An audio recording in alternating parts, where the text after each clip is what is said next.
வார்த்தை என்ன காரணம்னா, இந்த பரத்துவ நிர்ணயம்னு சொல்லும்போது இதுல பெரிய ஒரு சர்ச்சை இந்த உலகத்துல எப்பவுமே இருந்துகிட்டே இருக்கு. யார் ஆண்டவன், யார் பகவான்? யாராவது ஒரு பையனோ பொண்ணோ யாருப்பா கடவுள், அந்த என்ன அந்த சம்பிரதாயத்தை சேர்ந்தவங்க என்ன சொல்றாங்க, இவன் தான் கடவுள், இவனை தவிர வேற எதையும் கிடையாதுன்னு சொல்றாங்க. மிக மகிழ்ச்சியா இருக்கு. நமக்கு சட்டுன்னு விளங்குது. பாத்தீங்களா, இவன் என்ன சொல்றான், ஒருத்தனை தான் சொல்றான்.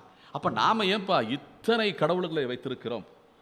என்ன, ஒரு பக்கம் சிவனுங்கிறோம், ஒரு பக்கம் முருகனுங்கிறோம், மகாலட்சுமிங்கிறோம், பார்வதிங்கிறோம், என்ன விநாயகருங்கிறோம், இத்தனை சட் விஷயங்களை வைத்திருக்கிறோம். என்ன சட் சம்பிரதாயம்னு சொல்லுவாங்க. என்ன சௌரம், காணபத்தியம், கௌமாரம், என்ன அப்புறம் வைஷ்ணவம், சைவம், சாக்தம்னு சொல்லி 6 விதமான மதங்கள் நம்ம சனாதன தர்மத்துக்குள்ளேயே விளங்கப்பட்டிருக்கின்றன. அப்படின்னா எவ்வளவு நமக்கு இன்னைக்கு அன்னைக்கு இருந்த ஆச்சாரிய பெருமக்கள், சங்கராச்சாரியர், ஆதிசங்கரர், அவங்கெல்லாம் வேதாந்தங்களிலே தேர்ச்சி பெற்ற மகான்கள். அவங்களுக்கு தெரியாதா யார் கடவுள்னு சொல்லி?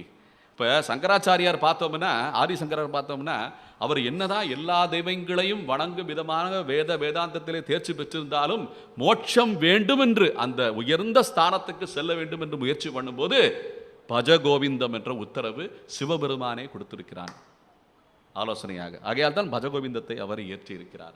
என்ன அப்படி இருக்கும்போது இந்த பரத்துவம் என்ற நிலை எப்பவுமே மாறாமல் நாம் சனாதன தர்மத்திலே இருந்தால் எல்லா கடவுளையும் வணங்கலாம், தவறே கிடையாது.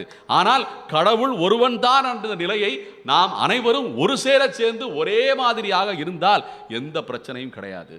இது மாற மாற மாற